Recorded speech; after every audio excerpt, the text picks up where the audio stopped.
50-60% লোক জীবিকা নির্বাহ করে, ওরা তো মাংস খাইতে পারে না, শাকসবজি খায়। সেটার দাম কমে যাওয়াতে আপনার কাছে মনে হচ্ছে একটু মূল্যস্ফীতি কমছে, বাট গরম আসলেই কিন্তু সিজনটা শেষ হয়ে আসবে বেসিক্যালি। আমরা এই সরকারকে বিভিন্ন উদ্যোগ নিতে দেখলাম জিনিসপত্রের দাম কমানোর জন্য, কিন্তু তারপরও কিছু কিছু ক্ষেত্রে আমরা দেখছি যে দ্রব্যমূল্য কমছে না। চালের দামের কথা যদি উল্লেখ করি, সেটা একটা মানে আপনি জানেন যে এক্ষেত্রে একটা ব্যর্থতা আছে। তো এইটার পেছনে আপনি কি কারণ মনে করেন? যে মূল্যস্ফীতি একটা বিষয়, আর সিন্ডিকেটের কথাও আমরা জানি, চাঁদাবাজির কথাও শুনে থাকি যে কারণে জিনিসপত্রের দাম নিয়ন্ত্রণে রাখা যায়নি। আপনি যেগুলি বলছেন এগুলি সত্যি, তবে এটা তো একটা অর্থনৈতিক তত্ত্ব আছে। একটা যখনই বাজারে পণ্যের সরবরাহ চাহিদার তুলনায় কম হবে, তখনই জিনিসপত্রের দাম বাড়বে। দুই, যদি হঠাৎ করে পণ্য যে সরবরাহ যেটা হয়, হঠাৎ করে যদি কিছু কিছু লোকের বা একটা কিয়দংশ লোকের সমাজের যদি ডিমান্ড বেড়ে যায়, তাহলেও কিন্তু সার্বিক চাহিদা যদি বেড়ে যায়, তাহলেও কিন্তু উচ্চ মূল্যস্ফীতি হয়। বাট আমাদের দেশের মূল্যস্ফীতির কারণ কিন্তু সেটার সাথে আরও বহুমাত্রিক সমস্যা আছে আমাদের। যেমন মনে করেন এটা বলে উচ্চ মূল্যস্ফীতি কমানোর একটা মাত্র হাতিয়ার কেন্দ্রীয় ব্যাংকের কাছে আছে।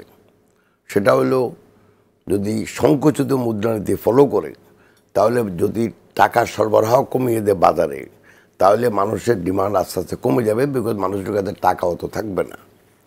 কিন্তু এই পার্টিকুলার তত্ত্ব বাংলাদেশের ক্ষেত্রে প্রযোজ্য কিনা, এটা কিন্তু আমার যথেষ্ট সন্দেহ আছে। বিকজ আপনি যদি বাংলাদেশে দেখেন, প্রথম দেখেন আমাদের উৎপাদন ব্যবস্থা, একমাত্র পাট পণ্য এবং লেদার পণ্য ছাড়া বাংলাদেশের কোনো উৎপাদিত পণ্য হয় না যেটার কাঁচামাল বিদেশ থেকে আসে না। দুই নম্বর হলো বাংলাদেশের প্রতিটি খাদ্যপণ্য আপনাকে আমদানি করতে হয়, এক্সেপ্ট আমরা শাকসবজি আমদানি করি না। কিন্তু তার মানে এই নয় যে আমরা শাকসবজি আমাদের দেশে আমরা অনেক বেশি প্রোডাকশন করি কোনো পার্টিকুলার মাসে। যেমন এই মুহূর্তে আপনি যে টমেটো ধরেন, বেগুন ধরেন, মানুষ মানে ফুলকপি, বাঁধাকপি এগুলি যেগুলি আগে কিনতেন 20 টাকা, এখন দুইটা বা তিনটাও পাওয়া যায় 20 টাকা। তো এটা হলো একটু সিজনাল, এই সিজনে ভেজিটেবলটা বেশি হয়, যে কারণে আমরা দেখলাম শীতে আপনার সবজির কিছু দাম কমে গেল, মূল্যস্ফীতিও একটু কিছু কিছু ক্ষেত্রে তাও কিন্তু আমরা দেখেছি। আপনাকে কিন্তু এটার সাথে আরও জড়িত আছে, যেমন আপনার এক্সচেঞ্জ রেট।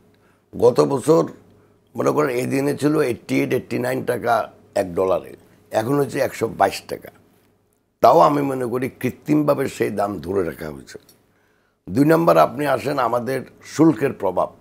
আমাদের দেশের শুল্কের হার অন্য দেশ থেকে বেশি। তো যখন এই গত বছর যদি আপনার একটা দ্রব্য বাংলাদেশে ইম্পোর্ট করতেন, 100 টাকার মাল আনলে মানে $1 আনলে যদি 100 টাকা থাকতো, তাহলে 100 টাকার উপর যদি 30% শুল্ক হইতো, এবার 122 টাকা, অর্থাৎ এক্সট্রা শুল্ক এই 30% আপনাকে 22 টাকার উপরে দিতে হচ্ছে। তো এই একটা প্রভাব আছে। 3 নম্বর যেটা, সেটা হলো যখনই সংকুচিত মুদ্রানীতি ফলো করেন, তখনই কিন্তু সুদের হার বেড়ে যায়। তো এখন বাংলাদেশে তো আমরা সবাই ব্যবসা বাণিজ্য করি ব্যাংক থেকে লোন নিয়ে। গত বছর ছিল 9%, এবার হলো 15%। এই কারণেও এখন মূল্য বাড়বে। তো আপনি এখন কয়েকটা জিনিস আমি আপনাকে সামারাইজ করে বলি। একটা প্রথমেই যদি ধরেন সংকুচিত মুদ্রানীতি ব্যবহারের ফলে মানে ফলো করার ফলে এখন আমাদের টাকার সরবরাহ কমে গেছে, সুদের হার বেড়ে গেছে, তো উৎপাদন খরচ বেড়ে গেছে।